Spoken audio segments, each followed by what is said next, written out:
Okay, so share the screen again. Welcome everyone again. We have 500 devotees with us this evening. Krishna. Thank you for joining us, everyone. Hare Krishna. So there you go, sharing the screen. All right, let's offer some prayers to Srila Prabhupada before we begin. And our spiritual master, Namo Om Vishnu Padaya Krishna Vastaya Bhutale Shrimati Shri Shri Ram Swami Namani. Namo Om Vishnu Padaya Krishna Vastaya Bhutale Shrimati Bhakti Vedanta Swami Namani. Namaste Saraswati Devi Gauravani Vachaline Devasisha Sunyavari Pushtatar Satarine Jai Sri Krishna Chaitanya Prabhu Nityananda Shri Advaita Gadadhar Shiva Sari Gaura Bhaktavinda Hare Krishna Hare Krishna Krishna Hare Hare Ram Krishna Hare Hare Hare Ram Ram Hare Hare Hare Krishna. So let's continue, shall we? What's the name of this presentation that we're doing? Holy name. Yeah. Map to holy name. Yeah, the holy name, a roadmap to love. Okay, quite a deep study, quite an exciting study. Hope you're finding it interesting and exciting. Give us something to aspire for. Now, last week we could have finished this part 5 last week. When I noticed after when we closed down everything, I thought, oh, I only had 2 slides left and there's not much information there. So anyway, we've finished his last 2 slides. And then we'll go into part 6. So this is just a note here. The power of smaranam or remembrance ultimately includes in ultimate perfection awareness of our eternal spiritual identity becomes manifest. That sounds exciting, doesn't it? Yes. All right. Now that's done by there's the Lord has many energies. One of them, and it's a new energy I came across, not by realization, by reading in a book. Okay.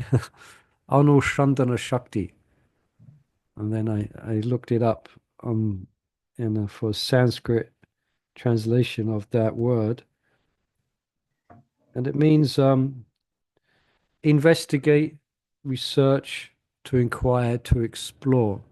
So that's Shakti, that's the potency by which Krishna bestows upon the jiva to closely inspect his, or to come to have knowledge in great detail of their eternal relationship with Krishna. Okay. But just one note here is that this ability to know what will be our inherited constitutional position, it is completely dependent upon, as you might guess, what's the next word? On the Lord's mercy. Yeah, kripa. Yeah. We can show, and it's good to show eagerness, but we can be eager, but if we don't have the requisite adhikar, it's good to be eager, but we may not have the acquisite qualification. So I think we spoke about this before, to make artificial attempts to impose that realization will be futile. Yeah. It's like a woman who's, is making out to be pregnant. Yeah. Which sometimes happens, isn't it, in this crazy world? Yeah, it's futile. There has to be a process. So, and if one is really intent upon that, it will be counterproductive to their spiritual to their spiritual life. So, a few devotees coming, just pressing the admittance button. Okay. Yeah. So that's why it's good to get guidance from advanced devotees. Yeah.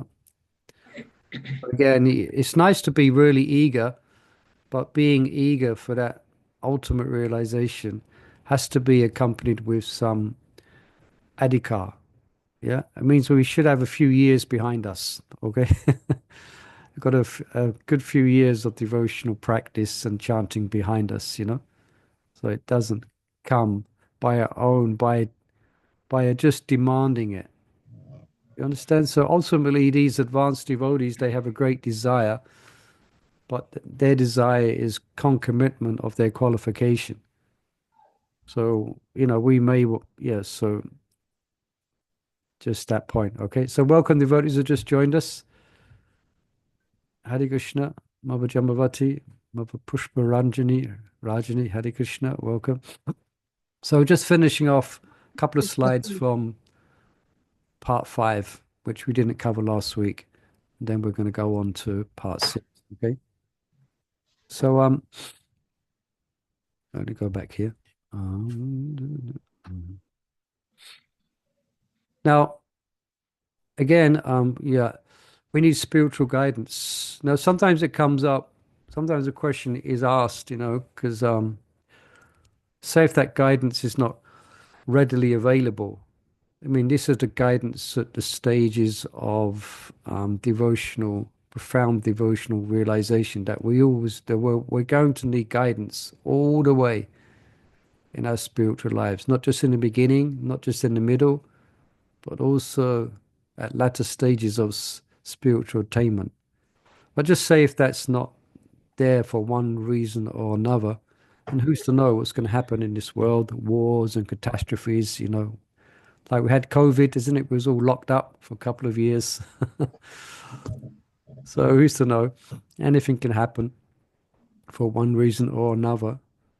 But we should rest assured that if that Krishna will be there for us. Yeah, Krishna is there in our heart, and especially for the sincere practitioner. So in this last slide here, this is based on actually was reading this in today's lunch class, text 8 and 9. So this is from chapter 10. This is known as the Chatur Sloki. You know, if those of you who know, who study your Bhakti Sastri, the essence of the Bhagavad Gita is in chapter 10, text 8 and 11. So perhaps this what's here on the slide is basically amalgamating text 8 to 11 of the 10th chapter of the Bhagavad Gita. So someone might like to, so just keep in mind, this is some encouragement that Krishna is always there with his bhakta. And if there may happen to not be the needed spiritual direction coming in the form of a shiksha or diksha guru, then for one who is sincere, Krishna in the heart. And someone would like to read this for us, the slide here. Eager volunteers, go ahead. Who's reading? Anyone can read. Okay, if Go nobody's ahead. reading. Do you want me to read? Go on. Anyone? Yeah. Okay. Go ahead. Yeah. Shall I read? Yeah, go. Yeah. Go ahead. Hare Krishna. Okay. The Lord's instruction addresses the unmotivated devotee absorbed in Nama Bhajana and fully immersed in remembrance of his attributes. How will this devotee proceed without external guidance? How will he realize his Swarupa? How will he attain Krishna's full mercy? Krishna answers by saying that even without being asked, he will give devotee instructions from within. He will reveal the devotee's Swarup, and he will bestow his mercy by his personal appearance. Such a dedicated devotees need not worry. Ma Suchaha. Yeah, Sarvadharma Masuchaha. So this is based on the verses Aham Savasha Pabhavo, you know, I won't go through the verses. I'm the source of all spiritual material worlds. Those who are wise, who have noticed, they engage in my service with not just half a heart, but all of their hearts. Yeah. And then te samsatata yuktanam. The folks of my pure devotees dwell in me. Their lives are dedicated, devoted to my service, and they derive great ramanti, ramanti, great pleasure and bliss from, speaking about Krishna, And for those who are constantly engaged in devotional service, then he gives them the understanding by which one can come to me. So just highlight this. I give the understanding by which they can come to me. So it's interesting. I never thought of this verse in context to these advanced stages of Krishna consciousness. So if one happens to be bereft of guidance, suitable guidance, Krishna says, I give the understanding by which they can come to me. Yeah. And I, within their heart, out of special mercy, destroy Jnana Dipena with the shining lamp of knowledge, the darkness born of ignorance. So you could say he destroys their material concept of life. Yeah. Bestows upon them full realization of their spiritual position. All right. So that finishes these slides we went over, chapter 5, 4 stages of remembrance. Yeah. This is smaran, the first, yeah, this is what we're discussing. Dharana, what we discussed, dharana, dhyana, anushmriti, samadhi, in relationship to stage 1 here. No, stage 3, excuse me. Okay. Smaran, we went through the different stages. Dharana, then dhyana, the next stage, we described that in some detail. Then we describe here also, yeah. Anushmriti, do you remember this? Like honey? A devotional, one's devotional traction is just flows like honey. It means uninterrupted. Yeah. Sometimes it could be a pain when you're trying to pour out honey. It never stops. It doesn't stop. Makes a mess everywhere. You have to clean the jar. One of the major important instruction for any Pujari department. Clean the honey jar, please. So we want our spiritual life to be like that. And it will, if we continue the path we're on, hopefully at some point in this life or the next life where it comes to this, our flow of devotion will be uninterrupted, anusmriti. Yeah.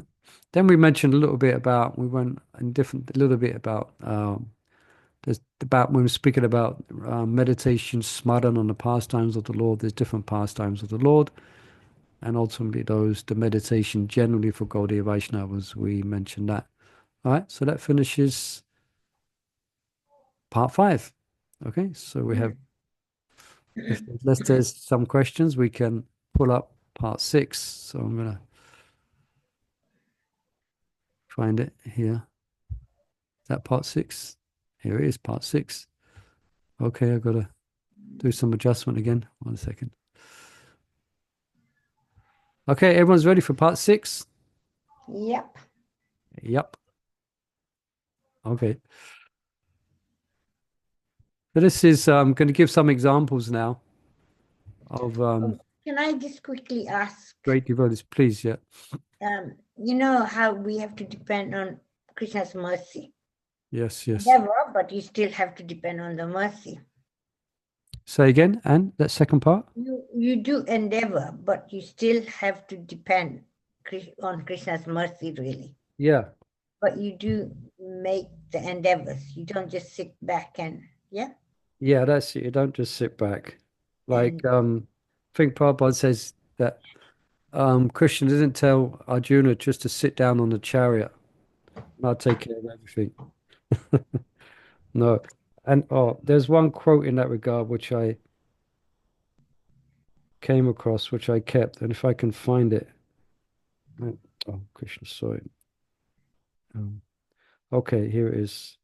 This is from Srimad Bhagavatam, Canto 1, Chapter 8, Text 37.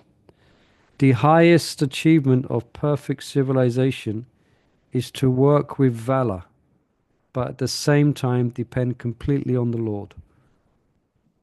Right? So, so we, yeah. So in one sense, we endeavor as if everything depends upon our endeavor, but ultimately we remain dependent upon the Lord, and that's when the Lord will give His grace and mercy if we're working with great valor in His devotional service. Yeah. Yeah, we wish it was that easy. Yeah, I was like, yeah, I was just thinking sometimes you want to do something or desire something, and I know you got to wait till Krishna's mercy comes along, and you're just thinking, oh, I really want to do this, I really want to, Yeah. And So another time like me, I see when I go to the temple, like services, Krishna sort of sends so much help, mercy, whatever. Then I just think Krishna is so like, you just depend, you just say, okay, I will cook or I'll do this, I'll do, and then Krishna just makes all the arrangements. yeah, we have that The experience. endeavor, and yeah. So in the same way, we can see that, and this is called Chester Rupa, in our activities of engaging our senses in the Lord's service, we can practically experience his reciprocation, you know? So that reciprocation is not going to stop. It's going to continue, but it's going to manifest in different wonderful ways, you know? So yes, anyone else before we continue?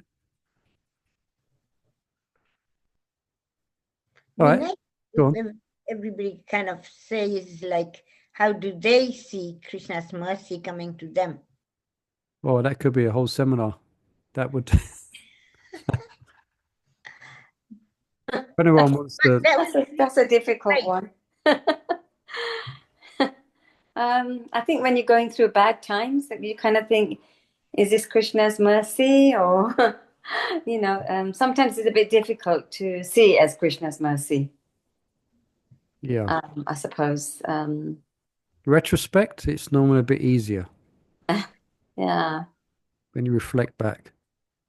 I suppose, yeah. When you reflect back, you can kind of see that there was something there to be learnt Yeah. and move forward with Krishna consciousness. But at the time, sometimes you think, is this Krishna's mercy, or is this, I'm just so fallen, or, I'm just really not doing it right? I think sometimes you question yourself.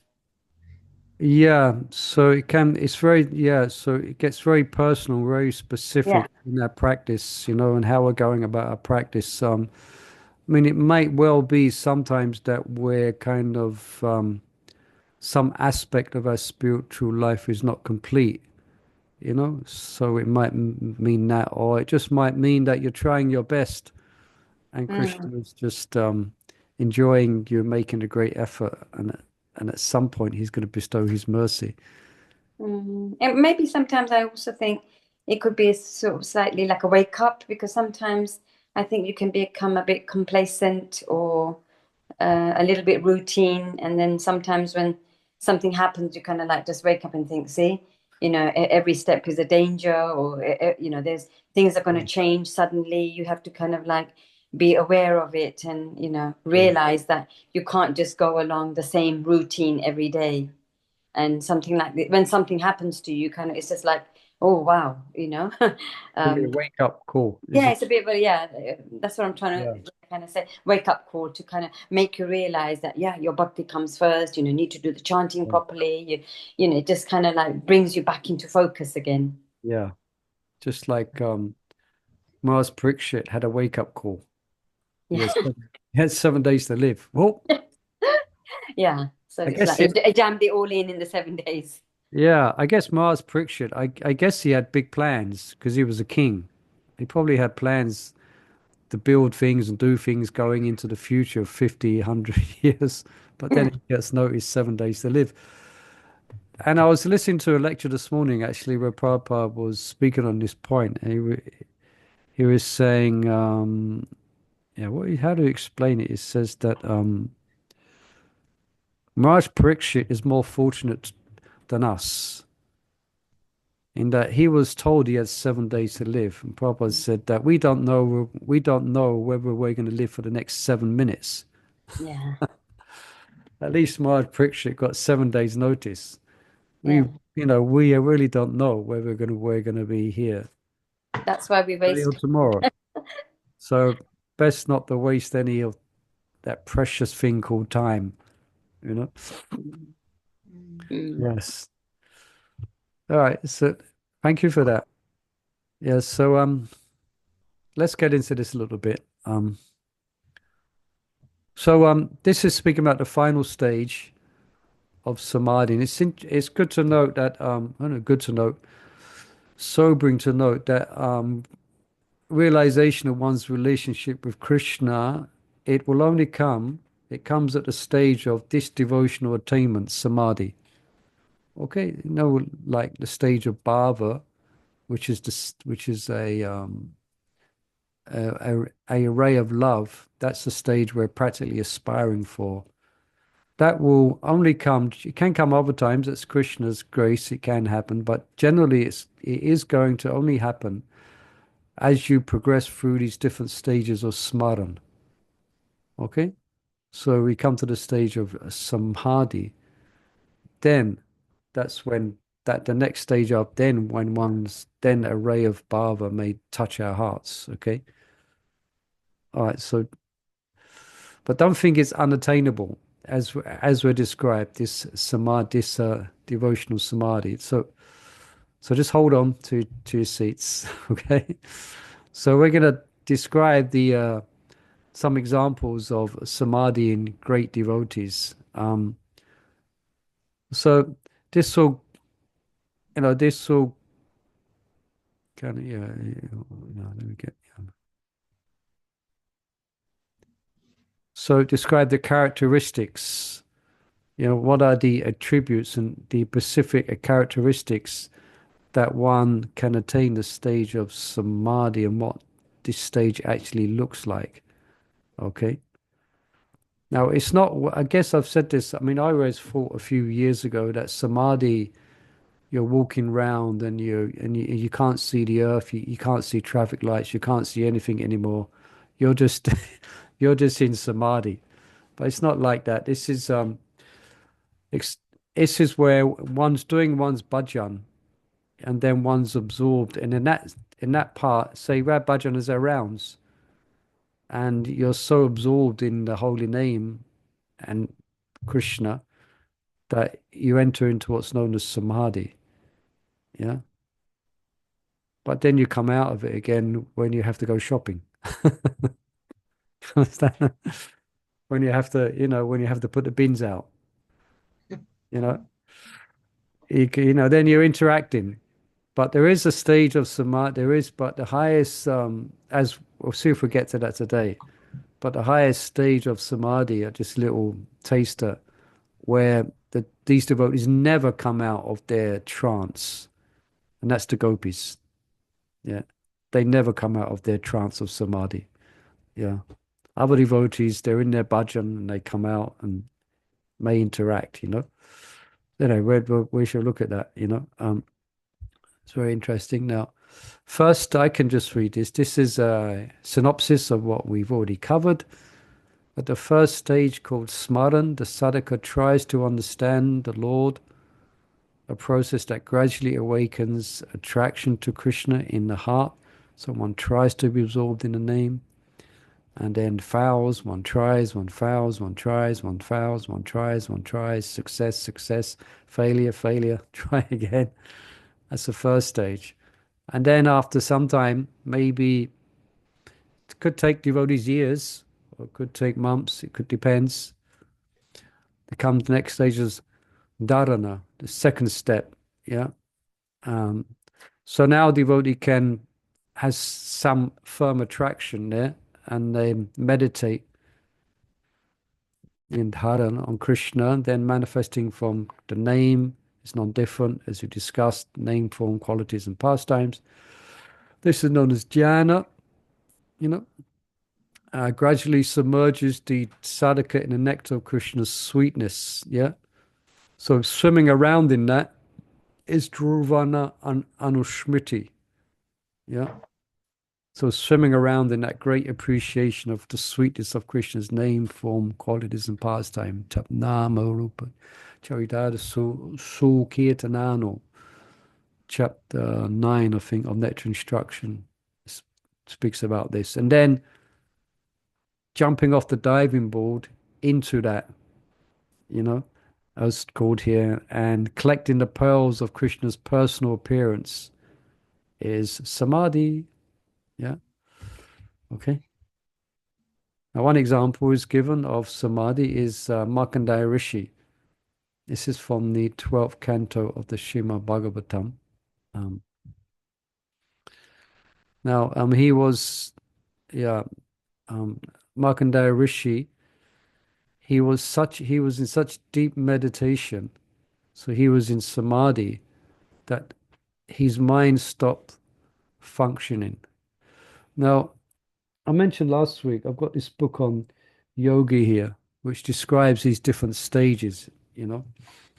So, from a non-devotional point of view, so their explanation of samadhi is the same, is that one is so absorbed in the object of meditation, but they have all impersonal connotations, as you can imagine, you know. But let's say Markandeya Rishi was so absorbed in his meditation upon the lotus feet of the Lord, as far as I remember, that he lost concept of his own self who was meditating. All right. Of course, the impersonalists, they come up with all types of impersonal conceptions that the self loses its identity. But no, the bhakti, the devotional samadhi, is one's comes so absorbed in Krishna that one is not even conscious that one is chanting japa. Perhaps not exactly, perhaps going a bit too far. They're conscious, but they're not even conscious that they're so absorbed. In other words, everything about the object of the meditation completely drowns them. And from that, this verse, as it says here, uh, he was so absorbed in meditation, he was unaware of himself or the external world. All right. So Markandeya Rishi is so absorbed here that he's not aware that he's in the Himalayas. He's not aware what he's wearing. He's not aware of how he's sitting. He's not aware of the weather. He's not aware of his own body, gross or subtle. He's completely absorbed. Yeah. Um, I mean, sometimes, sorry. Sorry, no, I was just going to say, is he the rishi who saw Krishna sucking his toe? Yeah, this is him. There's a wonderful Ah, story in the Bhagavatam. Such a yeah, dramatic, wonderful story. where he was Yeah. swimming in the waters. I didn't quite understand that sort of that pastime where he saw the waters coming and Yeah, taking yeah, over yeah. the earth, and then he was just in the middle of the ocean, and he saw Krishna sucking his toe, and then suddenly he was back in his ashram. I didn't quite get that. Yes, quite mystical. If I can try and explain it so you might understand it more clearly. Now he was Chiranjiva, or he had the benediction, stroke come curse, but let's call it a benediction for now, that he could live for that he could live for creations, untold creations. So that means he has to live through the devastation of the material worlds. All right. So that was yeah, so in his meditation, he asked to see the Lord's illusory energy. And in his deep meditation, it came to the time of annihilation of the cosmic manifestation. So Oh, he was completely lost in this ocean of devastation, which is described. You know, thousands of years it rains, yes, rain like wagon wheels and lightning for like 10,000 years. And gradually the whole universe gets filled up. And he was in that ocean, sometimes being attempted to be devoured by Tamingala fish, you know, yes, completely. And then he came up from the ocean.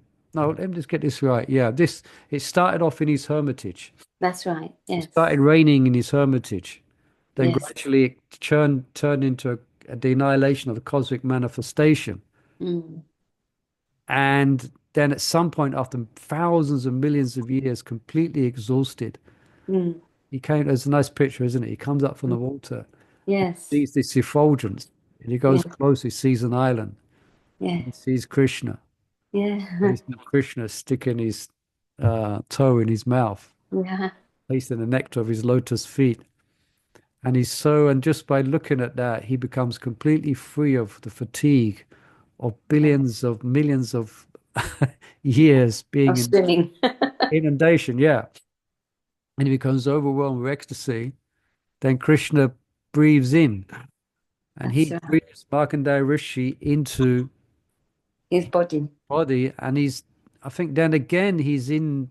I think if I remember again, he's thrown into the He's ocean. thrown out again. Yeah, but he spends again. He's in the ocean of annihilation, if I remember that rightly, by being and then for Krishna's 1 second, which is millions of years for him, Krishna breathes out, and then he's back in his hermitage where it began. Amazing, that pastime was just so Yeah, amazing. because he asked to see the Lord's illusory energy. So he saw the devastation. Yeah, but he saw, but everything was all part of the Lord's illusory material energy. So he asked to see that.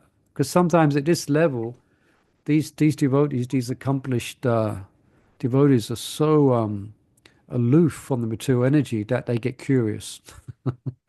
Be careful. So that was the story of Markandeya Rishi. All right. Lovely. So yeah, I love it. It's a wonderful story. Yeah. Yes. So Lord Shiva wanted to come and take darshan because word was getting round about the meditation of Markandeya Rishi. So he came with Parvati that they wanted to go and see the devotee, you know. So they came down, and he here because Markandeya's material mind had stopped. So the sage failed to notice that Lord Shiva and his wife, the controllers of the universe, had personally come to see him. Yeah. So at that stage, then Shiva, by his mystic potency, he entered into Markandeya Rishi's heart and said, "Hello, I'm here." And then he came out of that meditation, and he was very respectful and offered wonderful prayers to Lord Shiva, and Lord Shiva was glorifying Markandeya Rishi for his achievement. Okay. Also, in the Nectar of Devotion, Rupa Goswami speaks about. Now, let me just backtrack a minute. Yeah. Now, the stage before this, Anusmriti, one is still have some identity that I am meditating. At this stage, Samadhi, one has no identity that I am meditating. And in the Nectar of Devotion, Rupa Goswami, he explains, he gives example like devotees are like sharks swimming in the great ocean of devotion. So he could give that example here.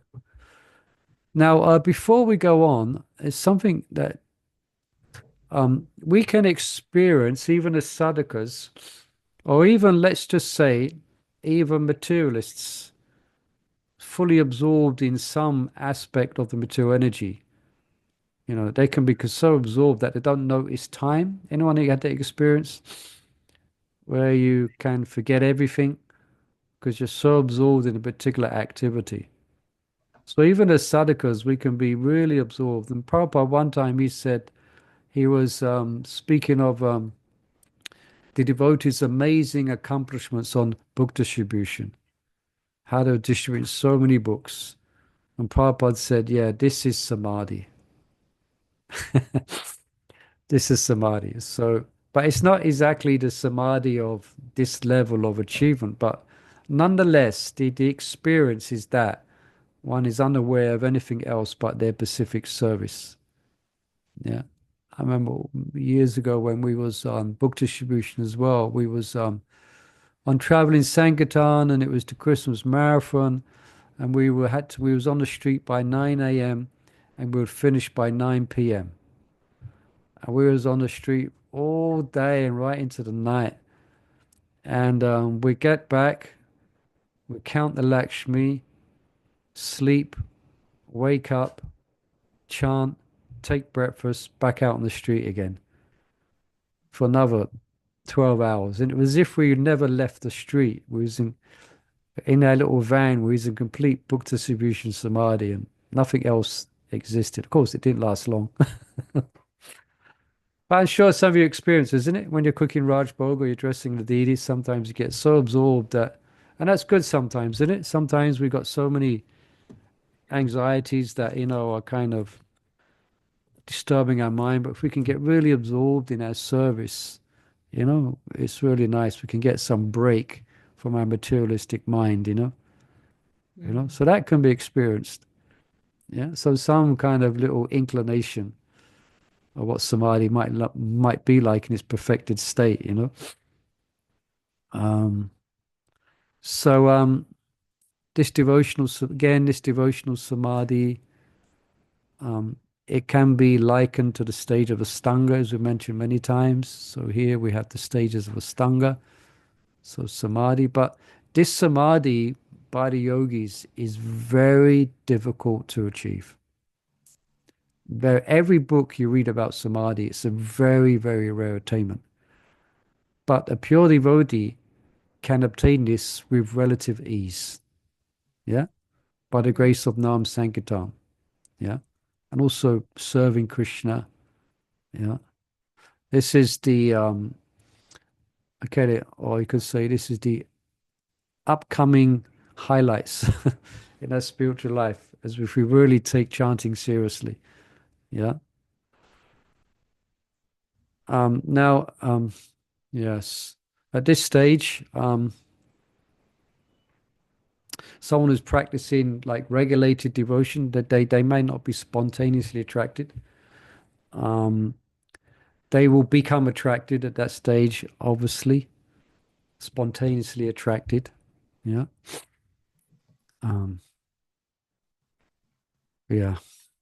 I was also Go on. thinking doing samadhi, this will like controlling your sitting position, this, that, everything, you know, Yeah. your breathing air. Yes, it's very mechanical. Yeah. Yeah, thank you for bringing it out. It's very mechanical. You have to, but as I said, you have to go back here. You have to yama, niyama, ashan, pranayam, and you Every, can't do it in Croydon. oh, can't do it You got to anywhere. get a ticket to Delhi and then get a train. You got to get a, then when you get to Delhi, you got to get a bus up to the Himalayas. You got to close, you got to give all your money away. You got to wear a loincloth and you got to sit up there in the Himalayas and go for all this practice. Yeah, Whereas the way Prabhupada had showed about just chanting, performing devotional service, yeah. just simple by serving devotees. That's it. Yeah. Nothing else. Just So serving that's devotees. why, and devotees achieve samadhi. Yeah. So relative by the grace of the Sankirtan movement. Yeah. Yeah. Because you know, the other day you said in the class, it's really stuck in my head. Sukriti. Yeah. Sukriti. Yeah. The way you said it, like when one has collected so much sukriti, some devotees who come into the temple and they quickly progress so quickly. Yeah. Due to their From a previous practice. yeah. And it's really like stuck that not that you should I give you I went to Nishkansa. I just came out of the car, and because I can't really, my legs funny, so I can't move out, and this Indian Mataji, elderly lady, was going past, and as I opened the door, she put her hand out for me to hold her hand to get up. And that's where what you said about Sukriti just got in my head, like Yeah. So she unknown Sukriti for her. She doesn't know that she was giving her hand to kind of a devotee, right? yeah, And she doesn't know. She's given her hand yes, to one of the principal pujaris for Shri Shri Radha.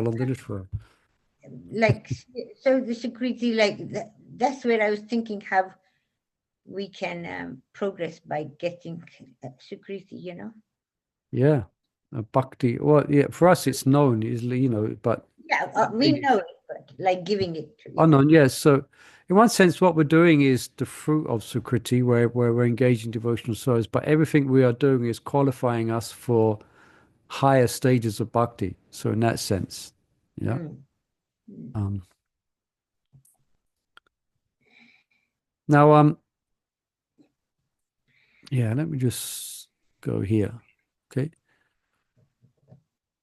And then we have Kadama Muni. Now he's practicing not pure bhakti. It's interesting, this example. Yoga Mishra Bhakti, which means Mishra means mixed. So his bhakti had a mixture of yoga. In other words, yoga was his means for attaining perfection, not just bhakti. Yeah. But he this is the beginning of Satya Yuga, you know. He was engaged in a devotional, he was a devotional meditation. He was meditating upon the Lord. with the aim of pleasing the Lord, you know. And he achieved this stage of samadhi. Yeah. So he achieved success in his practice. And the Lord appeared to him. Here's a picture here to fulfill his desire. Now we'll mention what that desire is later, coming up. Yeah. Now, what's different about the Markand, or what's interesting about Kadama Muni is that generally the Lord appears within a devotee's heart. Yeah, but here he appeared in person, Shakshat Darshan. You can see he's flying in on Garuda Airlines. Okay, flying on Garuda. So he appears not within his heart, but he actually appears. It's just called Shakshat Darshan. So he appeared not externally, but before his eyes. Now, why did the Lord? Now he's not a pure devotee. His bhakti is mixed, but the Lord appeared before him. The Lord felt really compassionate, extreme compassion for his austerities. Yeah. So, I forget the detail of his austerities, but it would have been, as far as I can remember, thousands of years of intense practice and meditation. You know, even practice some samadhi. I'm sure he would have done all the pranayam, asana, breathing exercises, but really intensely. Yeah. So basic point here is that so we should note then how Krishna is very much appreciative of a devotee who has reached this stage of absorption. Yeah. Now, after the Lord departed, then Kadama Muni then made his hermitage. He made a hermitage and he engaged in penance. And his particular place was known as Bindu Sarovar. Yeah, you may have heard of that or even been there. Does anyone know, is this in Vrindavan? Excuse my ignorance, Bindu Sarovar. Does anyone know? I think it's in Puri, Murli Prabhu. Puri. Yeah. Okay, yeah, it looks like the type of Puri architecture. Yeah, in this photo. Yeah, thank you. So he wasn't a perfected soul. He had a desire. And it's described quite straightforward way that he wanted a good wife who would satisfy his lustful desire. It's described in the Bhagavatam. So what's interesting is now it's quite unusual that he can maintain this type of mixed devotion. He can maintain that type of practice, you know. Because pure devotional service, as we know, Anyabilasta Sunyam Gana Kamadi Anavritam Anokulina Krishna no Silam Bhakti Uttama. It's free of any desire, it's free of any material desires. Yeah. But just this is an interesting case where Kadama Muni wasn't a pure devotee. I think, and this Bindu Sarova, it's made out of the tears of Krishna's compassion for the austerities of Kadama Muni. So a whole lake appeared, you know. So how was it possible for him to? I went, okay, the Lord's compassion, but let's go a bit more deeper. How is he became an object of the Lord's affection when he was tainted by lust, still desire for things in this world? Well, because apart from his yogic powers, because his yogic powers elevated him to samadhi, his mercy was possible by the power of his attachment in devotion. So remember, his devotion was mixed with yoga, but the part that was the bhakti part, that's what attracted Krishna. Yeah. So this is the power of mixed devotional service. Let alone if we're endeavoring to practice pure devotional service. It's just mixed devotional service, you know. Yeah, so Kadama Muni relative was able to see the Lord in a relatively short time because he was absorbed in bhakti as much as he was in yoga. It sounds like 50-50. So in other words, the Lord confirms the power that devotional yoga samadhi has in attracting him. So he elevated himself to samadhi, but the bhakti part was meditating upon Vishnu. So he'd used that ability, he'd used that attainment to meditate upon Vishnu. Yeah, it's an interesting story. It's in the Bhagavatam. The Lord appears to a mixed devotee who was worshipping Vishnu so he could get, but that whole, but the Lord is very kind to him, you know?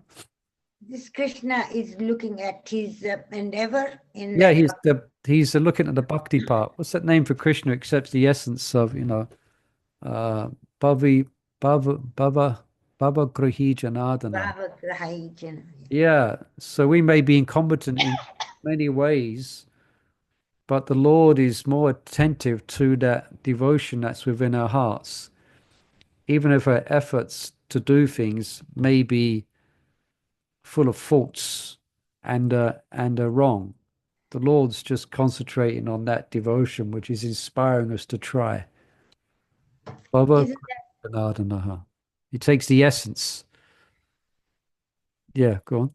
Isn't that slok where Krishna says that I give what you lack, Yes. but I preserve what you have? Anantaschintayanto mam yejana payapasate te samnityapayuktamam yogikshemi vahamiham. For those who meditate upon me with exclusive devotion, I carry what they lack and I preserve what they have. Yeah. It's a nice, yes, thank you. Yeah. Right. So, old Deva Rishi, the yogis engaged in meditation are not able to satisfy me as fully as those engaged in Kriya Yoga. Okay, this is from Jiva Goswami, Yoga Mishra Bhakti. The Kriya yogis who have attained jnana can by my grace rise to the stage of samadhi. So not the Kriya yoga you might see today, but Kriya yoga in its original sense is a means for mechanic for meditating upon Vishnu by going through these different stages. Okay, Kriya yoga. All right, let's move on. Another example is from Brihat Bhagavatamrita, Pipapalayanaha, one of the Navayagendras, He gives the example of Lord Brahma. Do you remember that section we read in Brihat Bhagavatamrita? Speaking about attainment of samadhi and meditation, what's best, being in trance or meditation or engaging in devotional service, with a whole discussion, in very nice discussion, So Lord Brahma is an example of his samadhi, his meditation. Of course, that was his sadhana was given to him by the Lord to engage in tapa. So that for him that translated as his sadhana was intense meditation. So the Lord appeared within the meditation of Lord Brahma, and he saw Krishna, Haribol, and he saw Vaikuntha. He saw Vaikuntha. He didn't just read about it in Srimad Bhagavatam. He saw it.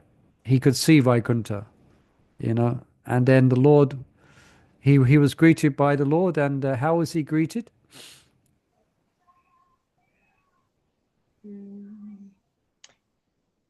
The Lord did something very specific. Did he flute? Oh no, he shook his hand. The Brahman hand? Yeah. So shaking hands is bona fide. Krishna came. Well done, old chap. I don't think he said old chap, but he shook his hand. It's there in Bhagavatam with a handshake. I'm just reading it. Yeah, it's there. It's there. Canto 3, right? Canto 3, yeah. Yeah, I'm just reading. Lord Brahma's I prayers thought for creative energy. yeah, that's the one So you read it there.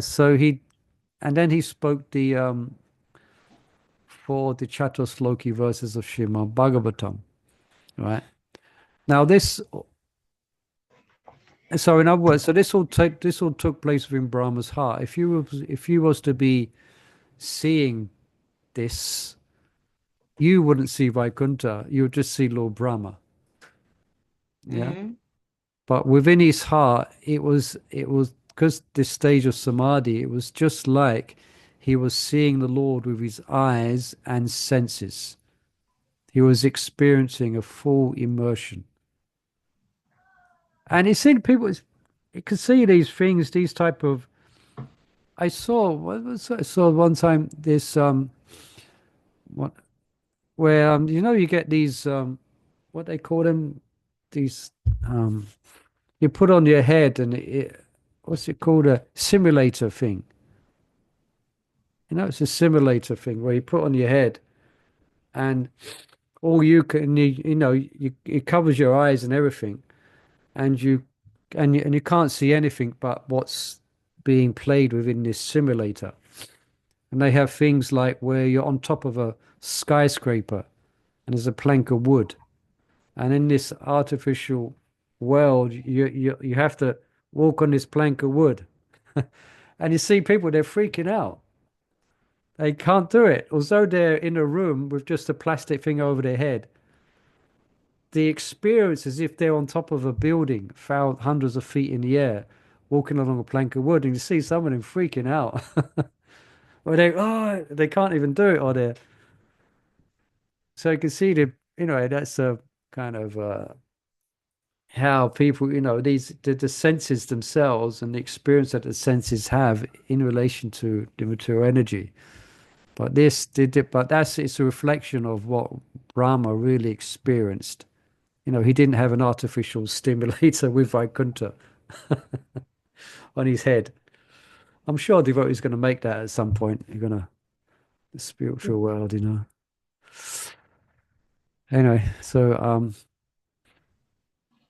that's the power of devotional samadhi. So he was if he was all revealed within his mind, but he was seeing it with as if he was experiencing it with all of his active senses.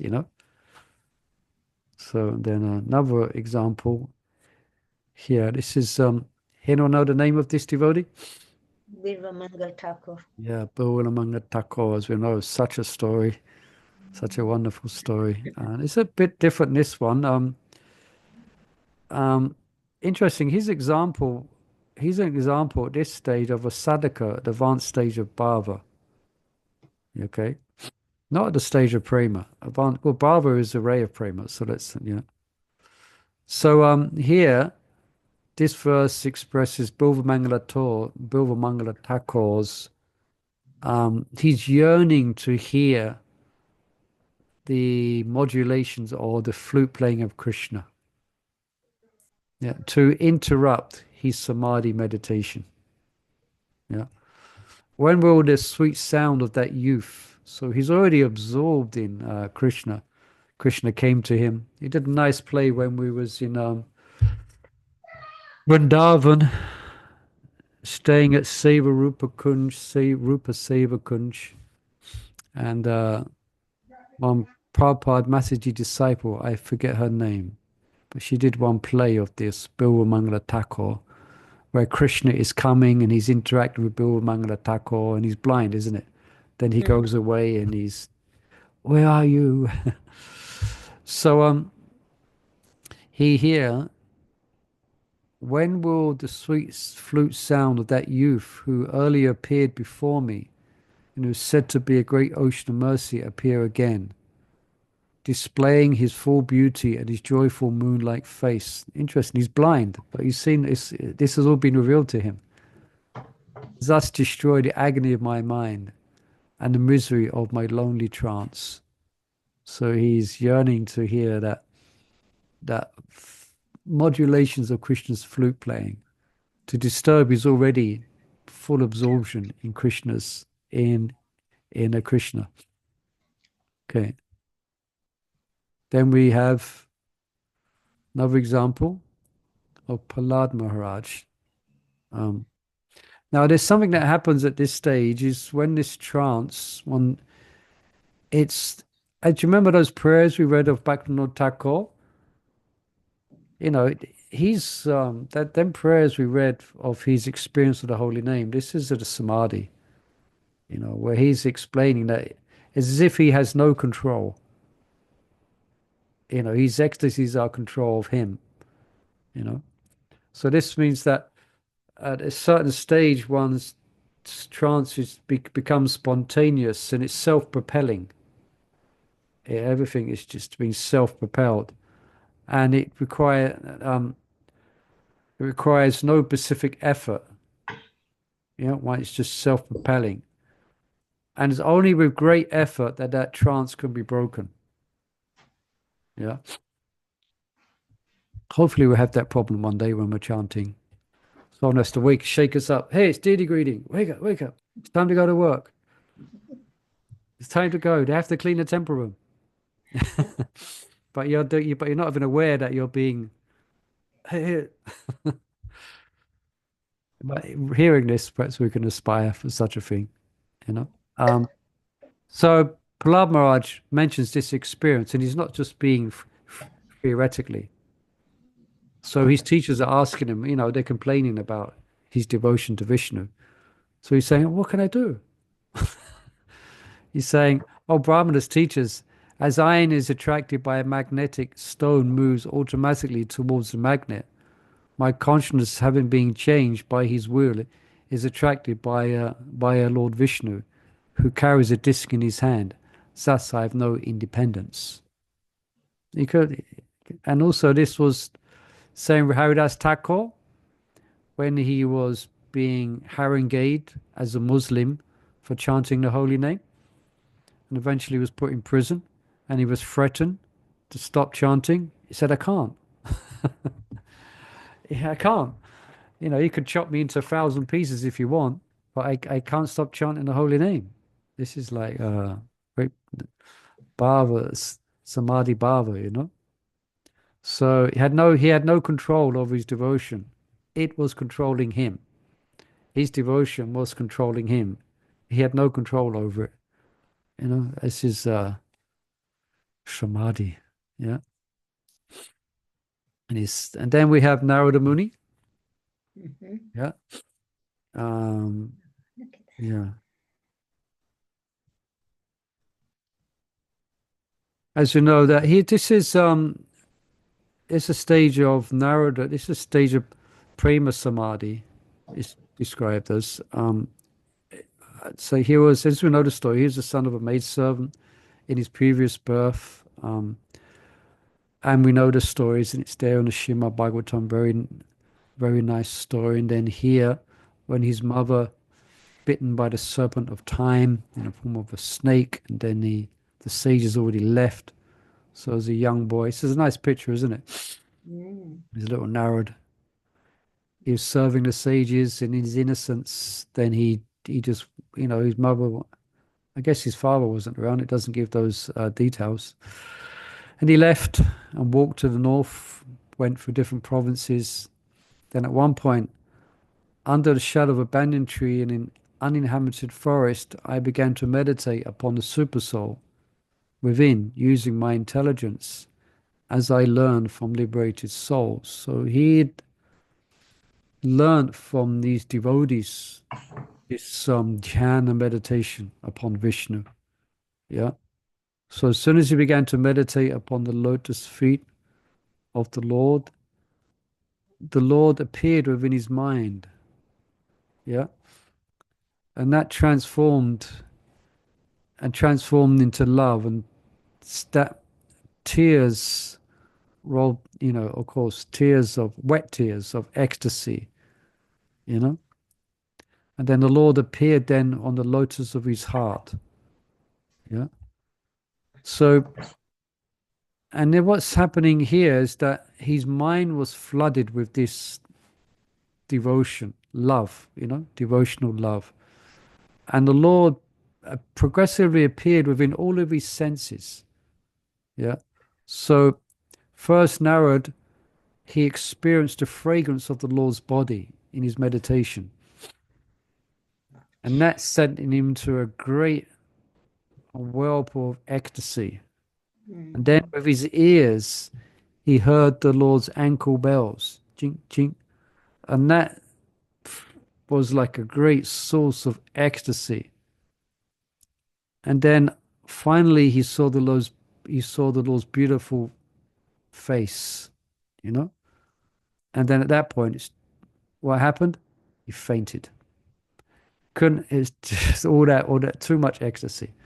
So it says here, O Vyasadeva, at that time being exceedingly overpowered by feelings of happiness. Wow. Does that happen to anybody in the material world? No. They get overpowered by feelings of misery. Yeah. But here, every part of his body became separately enlivened. So that means his eyes are enlivened, his ears are enlivened, his tongue is enlivened, his whole, not just his heart, his whole body's enlivened by all of his senses is enlivened. And then at some point he couldn't see both the Lord himself and Narad being absorbed in the ocean of ecstasy. And then, as we know the story, as it unfolds, the Lord spoke to him, I regret that during this lifetime you'll not be able to see me anymore. Those who are incomplete in service and are not complete and are free from all material taints can hardly see me.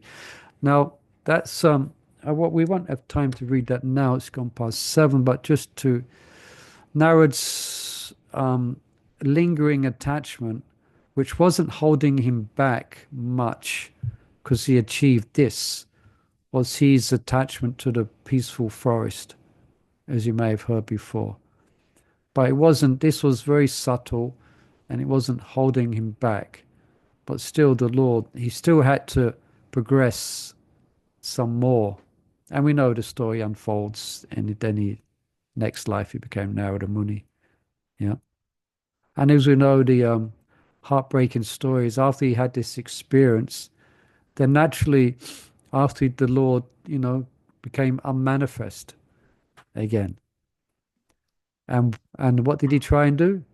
Sat down, same place. Okay, I'm going to invoke the presence of the Lord again. Same dhyana, he probably did pranayam first.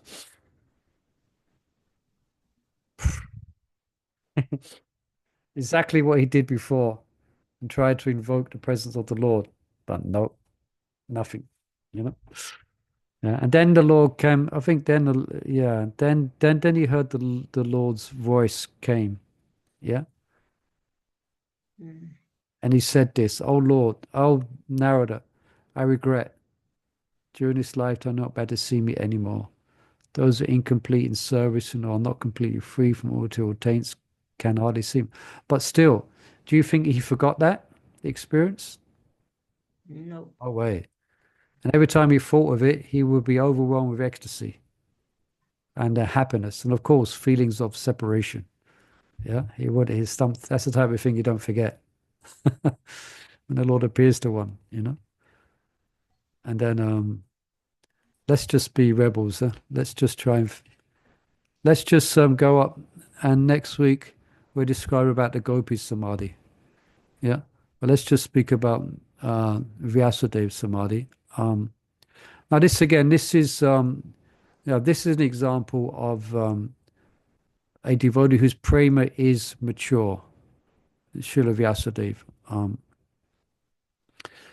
Oh, Vyasadeva, your vision is completely perfect. Your good fame is spotless. You are firm in vow and situated in truthfulness, such you can think of the pastimes of the Lord in trance. So he's asking him to go into this trance, samadhi, for the liberation of the people in general. So from all material bondage. Yeah. So he's telling him to enter into this stage of samadhi. He's not just saying you should chant Hare Krishna. You should go into samadhi and meditate upon the Lord. So Vyasadeva is a practiced yogi as well, being a great bhakta. So then he goes into this samadhi. And then Bhakti Yogina Samanasi Samyak Puniti Amate Aposham Puram Purnam Achat Apashrayam. A few words wrong in that verse. But then the Lord appeared to Vyasadeva in his trance. Yeah, and he saw everything. He saw the Lord, he saw the material energy, he saw the jiva. Everything was understood to him. Everything had been understood, yeah, to him as far as the whole, the Lord's relationship with the jivas and the bondage of the material world and its effect on the jiva and the position of the Lord. He saw that in Samadhi. Then he came out of that Samadhi and he wrote a famous book. What's that book called? Srimad Bhagavatam. Srimad Bhagavatam, yes. He wrote Srimad Bhagavatam. And if you happen to come to the temple at the moment and you're in class, you won't be able to leave the temple room unless you buy a Srimad Bhagavatam set. Abdullah is really enthusiastically devoted to distributing Srimad Bhagavatam. So then he wrote Srimad Bhagavatam. So he had the ideas. So he had the synopsis in the form of what he saw. And then he compiled Bhagavatam to kind of show what he saw. So he brought in all the histories from all over the universe to substantiate this revelation that he saw. So he took the story of Prahlad Maharaj. He took every story seen in the Bhagavatam, the prayers of Lord Shiva and Narada Muni and King Pachanibahishat. He brought all these to substantiate and show the tattva of what he saw in a nutshell. So that's his Samadhi. That was and the particular nature of why we saw Krishna was prema Samadhi. Okay. All right. So that's interesting to hear, isn't it? Nice to hear these different great devotees who are at this level of such an achievement. Now, next week, we'll hear about the gopis. None of these devotees come anywhere near the Samadhi of the gopis. So we'll hear about that next week. We hear about that next week, okay? So you have to hang on in there for next week. Okay, so thank you everyone for your very kind attention.